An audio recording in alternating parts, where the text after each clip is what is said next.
Finance வீடியோவை பார்த்துக்கிட்டு இருக்க வருங்கால கோடீஸ்வரர்கள் அனைவருக்கும் வணக்கம். இந்த வீடியோவில் எதை பற்றி பார்க்க போகிறோம் அப்படின்னா, 3 முக்கியமான கம்பெனி பற்றி பார்க்க போகிறோம். அந்த 3 கம்பெனியுமே ரேட்டிங் ஏஜென்சிஸ், ரேட்டிங் சர்வீஸ் பண்ணக்கூடிய கம்பெனிஸ். ஏன் இதை பற்றி பார்க்கணும் அப்படின்னா, இன்றைக்கி காலகட்டத்தை பொறுத்த வரைக்கும் நம்ம எந்த ஒரு ப்ராடக்ட்டை வாங்கினாலும் சரி, அதுக்கு எவ்வளோ ரேட்டிங் இருக்குது, யார் ரேட்டிங் கொடுத்துருக்காங்க அப்படிங்கிறத பார்த்துட்டு வாங்குறது மக்களுடைய பழக்கமாயிருச்சு. அப்போ இன்வெஸ்ட்மெண்ட் அப்படின்னு வரும்பொழுது, நீங்கள் ஒரு மியூச்சுவல் ஃபண்டில் இன்வெஸ்ட் பண்ண போகிறீங்க, ஒரு பாண்டு வாங்க போகிறீங்க, ஒரு இன்சூரன்ஸ் நீங்கள் எடுக்க போகிறீங்க அப்படின்னா, அதுக்கு என்ன ரேட்டிங் இருக்குது அப்படிங்கிறது பார்க்குறது முக்கியமான ஒரு விஷயமா இருக்குது. அப்போ அந்த ரேட்டிங் கொடுக்கக்கூடிய கம்பெனிஸ் இருக்குல்ல, அந்த கம்பெனிஸுக்கு நம்ம என்ன ரேட்டிங் கொடுக்கலாம் அப்படின்னு ஒரு ஐடியா எனக்கு. அதனால தான் இந்த வீடியோ. ஸோ இந்த வீடியோவில் இந்தியாவில் இருக்கக்கூடிய லிஸ்ட்டாக இருக்கிற 3 ரேட்டிங் கம்பெனிஸ் பற்றி நம்ம டீட்டெயிலாக பார்க்க போகிறோம். So let's get started. வீடியோக்குள்ளே போகிறதுக்கு முன்னாடி ஒரு முக்கியமான விஷயம், உங்களுக்கு இது வரைக்கும் டேர்ம் லைஃப் இன்சூரன்ஸ் இல்லை, ஹெல்த் இன்சூரன்ஸ் எப்படி எடுக்கிறதுன்னு தெரிலனா, டோன்ட் வரி, ஸ்க்ரீனில் தெரிகிற நம்பருக்கு நீங்கள் உங்களுடைய டீட்டெயிலை வாட்ஸ்அப் பண்ணுங்கள். எங்களுடைய டீம் அதை சிறப்பாக செஞ்சு கொடுப்பாங்க. இந்த வீடியோவில் நான் சொல்ல போகிற விஷயங்கள் எல்லாமே உங்களுக்கு எஜுகேஷனல் பர்பஸுக்காகவும் இன்ஃபர்மேட்டிவ் பர்பஸுக்காகவும் மட்டும்தான். இதில் சஜஷனோ அட்வைஸோ கொடுக்கப்படலை அப்படிங்கிறத நான் தெளிவாக சொல்லிக்கிறேன். ஏன்னா நான் ஒரு செபி ரெஜிஸ்டர்ட் அட்வைசர் கிடையாது. ஸோ நீங்கள் இன்வெஸ்ட்மெண்ட் பண்ணணும் அப்படின்னு நினச்சிங்கன்னா, உங்களுக்கு நல்லா தெரிஞ்ச செபி ரெஜிஸ்டர்ட் அட்வைசரை கேட்டுக்கிட்டு கன்சல்ட் பண்ணிக்கிட்டு அதுக்கப்புறம் நீங்களும் ஓன் ரிசர்ச் பண்ணிட்டு இன்வெஸ்ட்மெண்ட் டிசிஷன் எடுங்க. இந்த ரேட்டிங் ஏஜென்சிஸ் அப்படின்னு வரும்பொழுது நம்ம நிறைய நியூஸில் பார்த்துருப்போம். மூடி ரேட்டிங் கொடுத்துருக்காங்க, S&P குளோபல் ரேட்டிங் கொடுத்துருக்காங்க, ஃபிட்ச் ரேட்டிங் கொடுத்துருக்காங்க. ஃபிட்ச் ரேட்டிங் கொடுத்துட்டாங்க அப்படின்னா ஓகே அப்படின்ற மாதிரி நம்ம பார்த்துருப்போம். அண்ட் நீங்கள் கவர்மெண்ட்டுடைய பாண்டெல்லாம் பார்த்தீங்க, இல்லை ஒரு ப்ரைவேட் கம்பெனியுடைய பாண்டெல்லாம் நீங்கள் பார்க்குறீங்கன்னா, அதில் கேட்டகரி இருக்கும். ஏஏ, அதாவது AAA ப்ளஸ் கேட்டகரி இருக்கும், அதுக்கப்புறம் AAA கேட்டகரி இருக்கும், அப்புறம் AA கேட்டகரி இருக்கும், அதுக்கப்புறம் BBB கேட்டகரி, இந்த மாதிரி நிறைய கேட்டகரி இருக்கும். இந்த கேட்டகரி எல்லாம் யார் கொடுக்குறது, இந்த ரேட்டிங் எல்லாம் யார் கொடுக்குறா அப்படின்னு பார்த்தீங்கன்னா, இந்த மாதிரியான ரேட்டிங் ஏஜென்சிஸ் தான் கொடுக்குறாங்க. ஃபிட்ச் ரேட்டிங் அப்படிங்கிறது அவங்க ஒன்று கொடுப்பாங்க, S&P குளோபல் ஒன்று கொடுப்பாங்க, இந்த மாதிரி நிறைய இருக்கும். இந்த ரேட்டிங் ஏஜென்சிஸ் எப்படி ஒர்க் ஆகுது, எப்படி இவங்க ரெவன்யூ ஜென்ரேட் பண்ணாங்கன்னு பார்த்தீங்கன்னா, அதுக்கு ஒரு 4-5 மாடல் இருக்குது. அதில் ஃபஸ்ட்டு வர்றது investor base model. Investor base மாடல்னால், இப்போ நீங்கள் ஒரு பாண்டு வாங்க போகிறீங்க, ஒரு மியூச்சுவல் ஃபண்டில் இன்வெஸ்ட் பண்ண போகிறீங்கன்னா, அந்த மியூச்சுவல் ஃபண்ட் அண்ட் பாண்ட்ஸுக்கு என்ன ரேட்டிங் இருக்குது அப்படிங்கிறத ஒரு வெப்சைட்டில் பார்த்து தெரிஞ்சுக்கிட்டு நீங்கள் பே பண்ணுவீங்க. எதுக்கு பே பண்ணுவீங்கன்னா, அந்த ரேட்டிங் கொடுக்குறாங்களோ அவங்களுக்கு பே பண்ணுவீங்க. ஸோ ஒரு இன்வெஸ்டார் பே பண்ணி ஒரு கம்பெனியுடைய ஒரு பாண்டுடைய ரேட்டிங் என்னங்கிறத தெரிஞ்சுக்கிறார் இல்லையா, அதுதான் இன்வெஸ்டார் பேஸ் மாடல் அப்படின்னு எடுத்துக்கலாம். அடுத்தது government and regulated sponsored rating இருக்குது. அதாவது ஒரு பாண்டு வருது அப்படின்னா, கவர்மெண்ட்டே ஸ்பான்சர் பண்ணி இதுக்கு ஒரு ரேட்டிங் கொடுங்க அப்படின்னு சொல்லுவாங்க. அவங்க ஒரு ஃபீ பே பண்ணுவாங்க. அப்படி எது ஒர்க் ஆகும். இல்லைன்னா யார் ரெகுலேட்டர், இப்போ செவி மாதிரி ஒரு ரெகுலேட்டர் இருக்காங்க அப்படின்னா அவங்க அந்த விஷயத்தை பண்ணுவாங்க. அடுத்தது ஹைபிரிட் மாடல். இது ரெண்டுமே ஒன்றுக்குள்ளே ஒன்றா வருது ஹைபிரிட் மாடல் அப்படிங்கிறத நீங்கள் அண்டர்ஸ்டாண்ட் பண்ணிக்கோங்க. ஸோ ஹைபிரிட் மாடலில் இன்வெஸ்டார் சப்ஸ்கிரிப்ஷன் இருக்கும். எந்த கம்பெனி ஒரு ஃபண்டை இஷ்யூ பண்ணுதோ அந்த கம்பெனி ஒரு பர்டிகுலர் ரேட்டிங் ஏஜென்சிக்கு அமௌண்ட் பே பண்ணி எங்களுடைய பாண்டையும் ஃபண்டையும் நல்லா நீங்கள் கோத்ரூ பண்ணிட்டு ஒரு ரிவ்யூ கொடுங்க, ரேட்டிங் கொடுங்க அப்படின்னு அவங்க ஒரு ஃபீ பே பண்ணுவாங்க. அதுக்கப்புறம் crowd sourced and market implied rating அப்படின்னு ஒன்று இருக்குது. இது நிறைய ஃபின்டெக் கம்பெனி பண்ணக்கூடிய வேலை. ஒரு ஃபின்டெக் கம்பெனிஸ் நிறைய விஷயங்களை சோர்ஸ் பண்ணி அதன் மூலமாக கிடைக்கிற தரவுகளை வச்சு அந்த அடிப்படையில் ஒரு ரேட்டிங் வர்றது. அடுத்தது பார்த்தீங்கன்னா இஷ்யூவர் பேஸ் ரேட்டிங் அப்படிங்கிறது. இது இஷ்யூவர் பேஸ் ரேட்டிங் தான்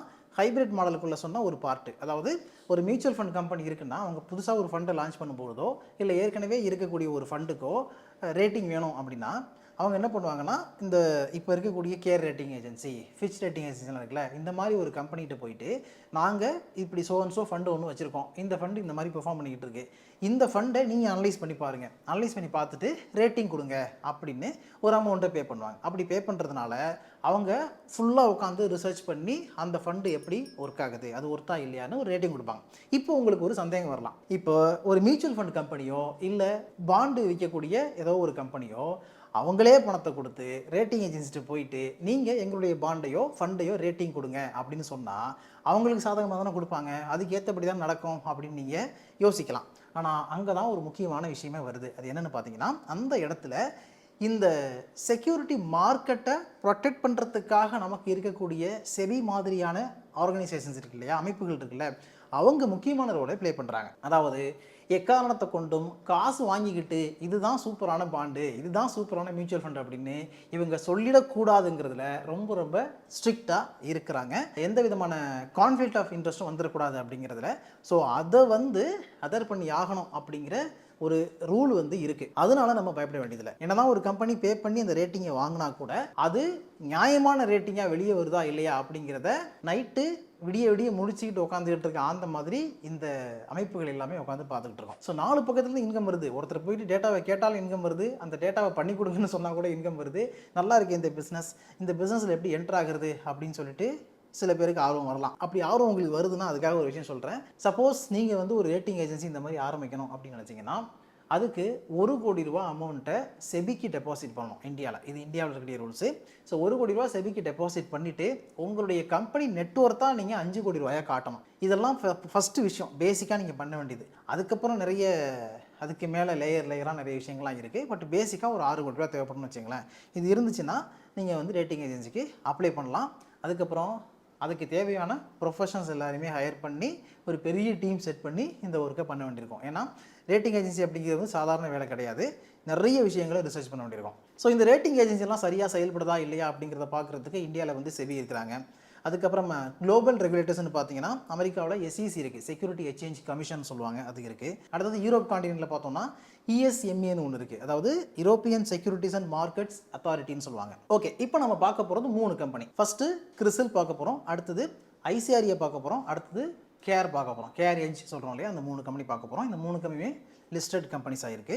ஸோ கிறிசில் எடுத்துக்கிட்டிங்கன்னா இவங்களுடைய கோர் செக்மெண்ட்டை பொறுத்த வரைக்கும் ரேட்டிங் பண்ணுறாங்க, ரிசர்ச் பண்ணுறாங்க, ரிஸ்க் அண்ட் பாலிசி அட்வைசரி கொடுக்குறாங்க, அதுக்கப்புறம் குளோபல் அனலிட்டிக்ஸ் பண்ணுறாங்க. இந்த கம்பெனிக்கு இருக்க ஒரு பெரிய பேக்கப் என்னன்னா, இந்த கம்பெனியுடைய ஸ்டேக்கில் மோர் தென் 60% S&P குளோபல் வச்சுருக்கிறாங்க.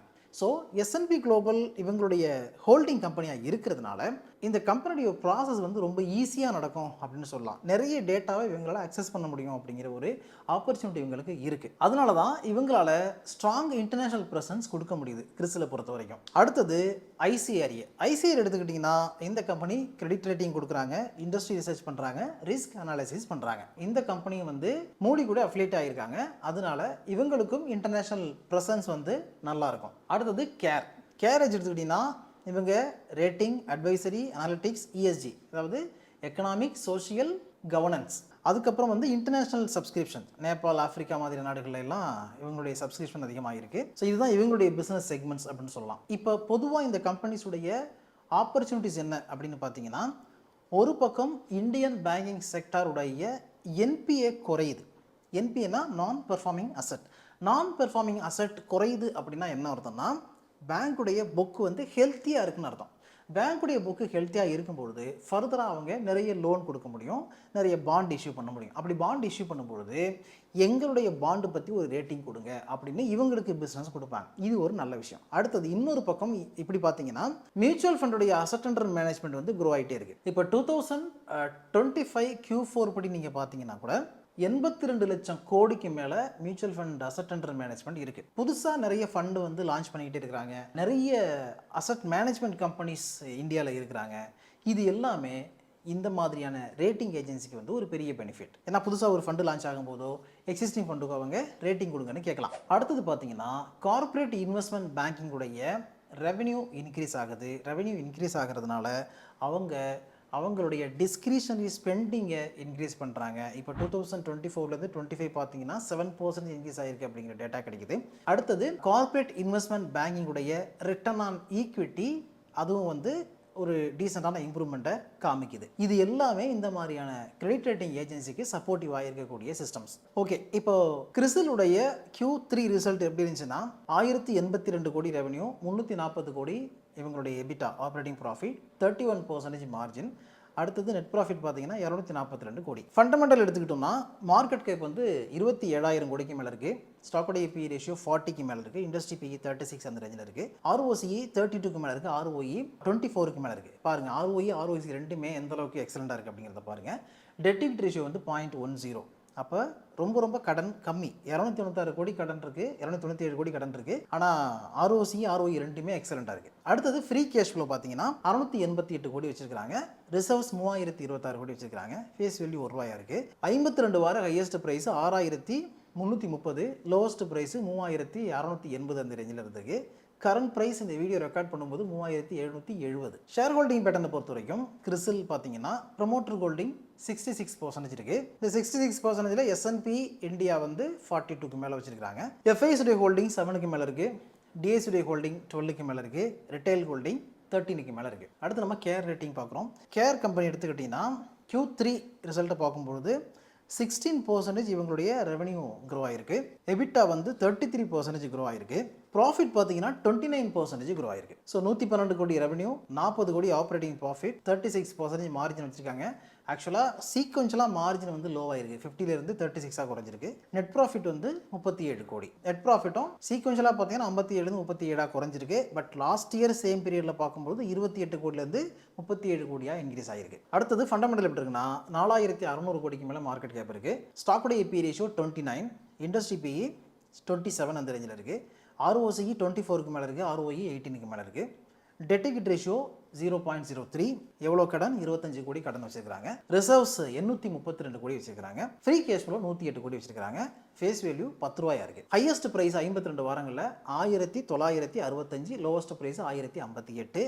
இந்த வீடியோ ரெக்கார்ட் பண்ணும்போது 1556 ரூபா ரேஞ்சில் ட்ரேட் ஆகிட்டு இருக்கு. ஷேர் ஹோல்டிங் பேட்டர்னை பொறுத்த வரைக்கும் FIS உடைய ஹோல்டிங் 23% இருக்குது, DS உடைய ஹோல்டிங் 31% இருக்குது, ரிட்டைல் ஹோல்டிங் 45% மேலே இருக்குது. அடுத்து நம்ம பார்க்குறது ஐசிஆர்ஏ பார்த்தீங்கன்னா இவங்களுடைய Q3 ரிசல்ட் படி பார்க்கும்பொழுது ப்ராஃபிட் உயர்ந்திருக்கு. அதாவது ரெவன்யூ பார்த்தீங்கன்னா 35.3% அப் ஆயிருக்கு. ஸோ 164 கோடி ரெவன்யூ பார்த்துருக்காங்க. ஆப்ரேட்டிங் ப்ராஃபிட் 57 கோடி, 35% மார்ஜின். ஆக்சுவலாக மார்ஜின் வந்து ஸ்லைட்டாக லோ ஆயிருக்கு, 36லேருந்து 35 அப்படின்னு வந்திருக்கு. சீக்வென்ஷியலாக பார்த்தோம்னா நெட் ப்ராஃபிட்டை பொறுத்த வரைக்கும் 39 கோடி. நெட் ப்ராஃபிட் வந்து குறைஞ்சிருக்கு, 48 கோடியிலேருந்து 39 கோடியாக குறைஞ்சிருக்கு. லாஸ்ட் இயர் சேம் பீரியட் 42 இருந்து 39 குறைஞ்சிருக்கு. ஸோ ஐசிஆருடைய ஃபண்டமெண்டல் எடுத்துக்கிட்டோம்னா 4900 கோடிக்கு மேலே மார்க்கெட் கேப் இருக்குது. ஸ்டாக்குடைய பி ரேஷியோ 26 இருக்குது, இண்டஸ்ட்ரி பி 27 இருக்குது, ROCE 23க்கு மேலே இருக்குது, ROE 16க்கு மேலே இருக்குது. டெட் ஈக்விட்டி ரேஷியோ 0.01 இருக்குது. கடன் 12 கோடி தான் வச்சிருக்காங்க. ஃப்ரீ கேஷ் ஃப்ளோ 133 கோடி வச்சிருக்காங்க. ரிசர்வ்ஸ் 1078 கோடி வச்சிருக்காங்க. ஃபேஸ் வேல்யூ 10 ரூபாயா இருக்குது. 52 வாரங்களில் அதிகபட்ச ப்ரைஸ் பார்த்தீங்கன்னா 7135, லோவஸ்ட் ப்ரைஸ் 4905 ரூபா. இப்போது 5118 அந்த ரேஞ்சில் ட்ரேட் ஆகிட்டு இருக்கு. ஷேர் ஹோல்டிங் பேட்டர்னை பொறுத்த வரைக்கும் ப்ரொமோட்டர் ஹோல்டிங் 51க்கு மேலே இருக்குது, FIS உடைய ஹோல்டிங் 7க்கு மேலே இருக்குது, DS உடைய ஹோல்டிங் 25க்கு மேலே இருக்குது, ரிட்டைல் ஹோல்டிங் 15க்கு மேலே இருக்குது. ஸோ ஐசிஆர்ஏல வந்து ப்ரொமோட்டர் ஹோல்டிங்கில் 31% யார் வச்சிருக்காங்கன்னு பார்த்தா மூடி வச்சிருக்காங்க. Moody's investment companies India private limited. Okay, இப்போ நம்ம ஃபைனலாக ஒரு விஷயத்துக்கு வருவோம். அது என்ன அப்படின்னா, இப்போ இந்த 3 கம்பெனிக்கும் நம்ம வந்து என்னென்ன ரிஸ்க் இருக்குது, என்னென்ன ஆப்பர்ச்சுனிட்டி இருக்குது அப்படிங்கிறத பார்த்தோம்னா, கிறிஸ்ல பொறுத்த வரைக்கும் இந்த கம்பெனியுடைய ஸ்ட்ரென்த்னு எடுத்துக்கிட்டிங்கன்னா டைவர்சிஃபைடு செக்மெண்ட் சர்வீஸ் வச்சுருக்கிறாங்க. ஓகே, இவங்க பாண்ட் ரேட்டிங் பண்ணுறாங்க, அதுக்கப்புறம் வந்து மியூச்சுவல் ஃபண்ட் ரேட்டிங் பண்ணுறாங்க, இந்த மாதிரி நிறைய விஷயங்கள் இவங்க பண்ணுறாங்க. குளோபல் பிராண்ட் இவங்க கூட இருக்குது. S&P அப்படிங்கிற ஒரு பெரிய பிராண்ட் இவங்க கூட இருக்குது. அது ஒரு மிகப்பெரிய ஸ்ட்ரென்த்து. ஸோ இந்தியாவில் மட்டும் இவங்களுக்கு கிளைண்ட்ஸ் கிடையாது, அக்ராஸ் த வேர்ல்டு நிறைய கண்ட்ரீஸில் பண்ணுறாங்க. ஸோ ஸ்ட்ராங் அனலிட்டிக்ஸ் இருக்குது, அதுக்கப்புறம் நல்ல ESG லீடர்ஷிப் இருக்குது. வீக்னஸ் என்ன அப்படின்னா, இவங்களுடைய பிஸ்னஸை பொறுத்த வரைக்கும், பிஸ்னஸ் செக்மெண்ட்டை பொறுத்த வரைக்கும் டெட் மார்க்கெட் போர்ஷன் அதிகமாக இருக்குது. ஸோ டெட் மார்க்கெட் போர்ஷன் அதிகமாக இருக்குது அப்படிங்கிறதுல என்ன நெகட்டிவான விஷயம்னா, எப்போவுமே எக்கானமி வந்து ஸ்ட்ரென்த்தாக இருக்கும்போது தான் டெட் மார்க்கெட் வந்து நல்லாயிருக்கும். டெட் மார்க்கெட்டில் நிறைய ஃபண்டு ரைஸ் ஆகும், நிறைய பேர் இந்த பாண்டை போயிட்டு வாங்குவாங்க. இந்த எக்கானமி ஸ்டெபிலிட்டி இல்லாமல் போகுது. இப்போ குளோபல் அன்சர்டனிட்டி இருக்குல்ல, இந்த மாதிரி பிரச்சனைகள் வருது. அமெரிக்காவுடைய பாண்டு ஈல்டு குறையுது, மற்ற நாடுகளையும் அந்த மாதிரியான ரிஃப்ளெக்ஷன் இருக்குது அப்படின்னா அந்த நேரத்தில் பெரிய பிஸ்னஸ் வந்து இருக்காது. ஏன்னா அவங்க வந்து இன்ட்ரெஸ்ட் காட்ட மாட்டாங்க, ரேட்டிங் வந்து கொடுக்கறதுங்கிறது கஷ்டமாக இருக்கும். ஸோ இந்த மாதிரி ஒரு பிரச்சனைகளை வந்து சந்திக்க வேண்டியிருக்கும். ஸோ ஆப்பர்ச்சுனிட்டி அப்படின்னு பார்க்கும்போது கிறிஸ்ல பொறுத்த வரைக்கும் ESG ரேட்டிங்கில் நல்ல ஆப்பர்ச்சுனிட்டி உங்களுக்கு இருக்குது. AI டிரைவன் அனலிட்டிக்ஸ் அதை சேர்த்துக்கலாம். அதுக்கப்புறம் வந்து குளோபல் எக்ஸ்பான்ஷன் ஒரு பெரிய விஷயம். ஏற்கனவே S&P குளோபல் இருக்கிறதுனால அடுத்த இன்னும் பெரிய அளவில் எக்ஸ்பேண்ட் பண்ணுவாங்க. ஸோ த்ரெட்டு அப்படின்னு எடுத்துக்கிட்டிங்கன்னா வழக்கமான த்ரெட்டு தான். அதாவது இந்த மாதிரி அன்சர்டனிட்டி, அதுக்கப்புறம் காம்படிட்டர்ஸ் எப்படி இது பண்ணுறாங்கன்னு. பட் அது பெரிய அளவில் த்ரெட் வந்து இந்த கம்பெனி கிடையாது. அடுத்தது கேர் எடுத்துக்கிட்டிங்கன்னா, கேர் கம்பெனிக்கு ஸ்ட்ராங்கான டொமஸ்டிக் ப்ரெசன்ஸ் இருக்குது, நிறைய டெட் ரேட்டிங் வால்யூம் இருக்குது, ESG அண்ட் அட்வைஸ் இதெல்லாமே வந்து அவங்களுக்கு ஸ்ட்ரென்த்தாக சொல்லலாம். வீக்னஸை பொறுத்த வரைக்கும் அவங்களுக்கு வந்து குளோபல் பிராண்டுக்கான ரெகக்னிஷன் அப்படிங்கிறது கம்மி இப்போ கேரோட கம்பேர் பண்ணும்போது. ஸோ கிறிசில் அண்ட் ICRA ரெண்டு கம்பெனியுமே நீங்கள் கம்பேர் பண்ணால் கூட இவங்களுடைய டைவர்சிஃபிகேஷனும் கம்மி தான். ஸோ ஆப்பர்ச்சுனிட்டி அப்படின்னா இந்த கம்பெனிக்கு வந்து ஒரு நல்ல ESG ப்ரெசன்ஸ் இருக்குது, அதை வந்து எக்ஸ்பேண்ட் பண்ணுறாங்க. நேபாள், ஆப்பிரிக்கன் கண்ட்ரிஸ் இந்த மாதிரிலாம் அடுத்தடுத்து இவங்களுடைய ஃபுட் பிரிண்ட் போயிட்டே இருக்குது அப்படிங்கிறது ஒரு நல்ல ஆப்பர்ச்சுனிட்டியாக தெரியுது. அடுத்து நம்ம ICRA பார்க்குறோம். ICRA கம்பெனி இருக்கக்கூடிய ஒரு பெரிய ஸ்ட்ரென்த் என்ன அப்படின்னா, எப்படி கிறிஸ்லுக்கு கிறிசிலுக்கு பேக்கப்பா இவங்க இருக்கிறாங்களோ, S&P இருக்காங்களோ, அதே மாதிரி ஐசிஆர்ஏக்கு வந்து மூடிஸ் ரேட்டிங் ஏஜென்சி இருக்கிறாங்க. அதனால அது ஒரு பெரிய ப்ளஸ். ஸோ அந்த கிரெடிபிலிட்டி அவங்களுக்கு இருக்கும். அதுக்கப்புறம் வந்து செக்டோரல் கவரேஜ் இவங்களுக்கு நல்லா இருக்கு. எக்ஸ்பீரியன்ஸ்டு அனலிஸ்ட் வந்து இவங்ககிட்ட இருக்கிறாங்க அப்படிங்கிற தகவல் கிடைக்குது. அது ஒரு ப்ளஸ் பாயிண்ட் வச்சுக்கலாம். வீக்னஸை பொறுத்த வரைக்கும் இவங்களுடைய டைவர்சிஃபிகேஷனும் கிறிஸ்டலோட கம்பேர் பண்ணும்போது கம்மியாக இருக்கு. அது கொஞ்சம் வீக்கான ஒரு விஷயம் தான். அடுத்தது வந்து குளோபல் ஃபுட் பிரிண்ட்டை பொறுத்த வரைக்கும் கிறிஸ்டல் அளவுக்கு இந்த கம்பெனி கிடையாது. பட் க்ரோ ஆகிறதுக்கான ஆப்பர்ச்சுனிட்டி இருக்கு. பட் இப்போதைக்கு நீங்க கம்பேர் பண்ணீங்கன்னா அது வந்து கொஞ்சம் அதுல இவங்க லேக் ஆகுறாங்க அப்படின்னு நம்ம சொல்லலாம். ஸோ பொதுவாக இந்த மாதிரியான நிறுவனங்கள் இருக்கக்கூடிய ரிஸ்கான விஷயங்கள் என்ன அப்படின்னு பார்த்தீங்கன்னா, இந்த எக்கனாமி ஸ்லோ டவுன் ஆகுறது ஒன்று. எக்கனாமி ஸ்லோ டவுன் ஆகும்போது நிறைய ரேட்டிங் எல்லாம் எந்த ஏஜென்சியும் கேட்க மாட்டாங்க. அது ஒரு பிரச்சனை. அதுக்கப்புறம் ஏஐ இந்த மாதிரியான செக்டாருக்கும் ஒரு த்ரெட்டாக வரும் அப்படின்னு எதிர்பார்க்கப்படுது. ஏன்னா இந்த மாதிரி ட்ரெடிஷ்னலான ப்ராக்டிஸில் இருக்கக்கூடிய கம்பெனிஸில் போயிட்டு ரேட்டிங் கேட்கறதுக்கு பதிலாக ஏஐ மூலமாக ரேட்டிங் கேட்டுக்கிட்டு இன்வெஸ்ட்மெண்ட் டிசிஷன் எடுக்கிறதுக்கான வாய்ப்புகளும் இருக்குது. அப்படி போகும்பொழுது இவங்களுக்கான பேமெண்ட்டுங்கிறது ரிசீவபிள் கம்மியாகும். அந்த பேமெண்ட் ரிசீவ் ஆகிறது கம்மியாகுதுன்னா இவங்களுடைய பிசினஸ் அடிவாகும். ஓகே, இதோட இந்த வீடியோ வைண்ட் பண்ணிக்கலாம். இதில் சொன்ன விஷயங்கள் உங்களுக்கு பிடிச்சிருந்தா நிறைய பேருக்கு ஷேர் பண்ணுங்க. புதுசாக நீங்கள் ஃபினான்ஸ் வித் யுவர் சேனலில் பார்க்க வந்தீங்கன்னா சப்ஸ்கிரைப் பண்ணிட்டு அந்த பெல் நோட்டிஃபிகேஷனை கிளிக் பண்ணுவீங்க. அண்ட் நான் சொன்னது எல்லாமே உங்களுக்கு எஜுகேஷனல் பர்பஸுக்காகவும் இன்ஃபர்மேட்டிவ் பர்பஸுக்காக மட்டும்தான், சஜஷனும் அட்வைஸோ கொடுக்குறதாக இல்லை. ஏன்னா நான் ஒரு செபி ரிஜிஸ்டர்ட் அட்வைசர் கிடையாது.